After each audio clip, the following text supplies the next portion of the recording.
আপনারা আমাকে কোনো বড় নেতা, মহান কোনো ব্যক্তি মনে করবার দরকার নেই।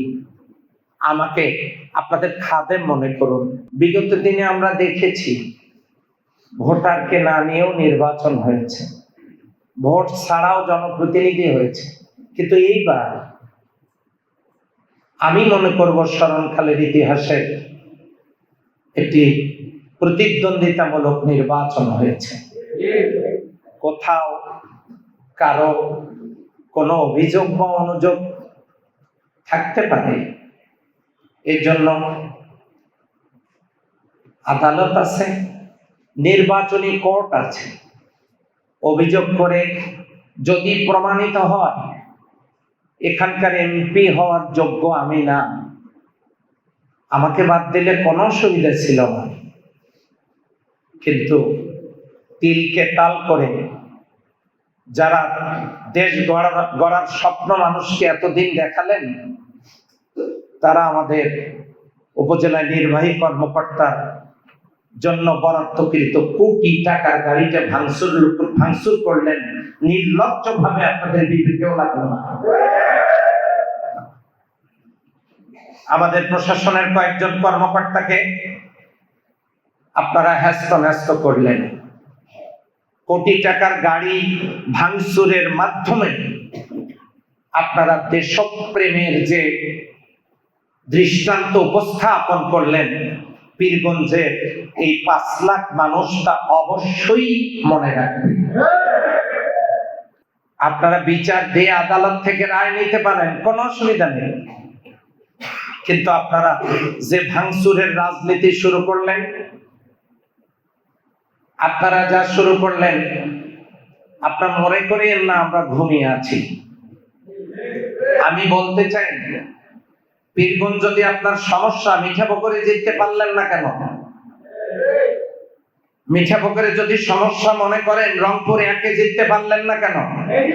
সেখানে সমস্যা মনে করলে আপনারা কেন জিততে পারলেন না বদরগঞ্জে? সেখানে সমস্যা মনে করলে পীরগাছায় কেন জিততে পারলেন না? সেখানে সমস্যা মনে করলে সদরে কেন জিততে পারলেন না? সমস্ত ব্যর্থতার দায় নিয়ে আপনাদের মতো নেতাদের অবিলম্বে পদত্যাগ করা উচিত। আপনারা উদুর পিণ্ডি বুদুর ঘাড়ে চাপানোর জন্য যে অপকৌশল চালাচ্ছেন, পীরগঞ্জবাসী তা বরদাস্ত করবে না।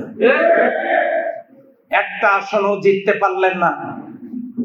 এখানে আপনারা ভুয়া মিথ্যা কিছু অভিযোগ উত্থাপন করে 1300 রাজত্ব কায়েম করলেন। আমরা ধৈর্যের পরিচয় দিয়েছি। আমরা এই পীরগঞ্জকে হৃদয়ের রং তুলিতে গড়তে চাই। আমরা চাই, আমি বারবার বলেছি, আমি কোন দলের এমপি হিসেবে আপনারা ট্রিট করবেন না। আমার দলের কোন নেতা কর্মী যদি অন্যায়ের সাথে জড়িয়ে পড়ে, আমি তাকে এক চুল ছাড় দেব না।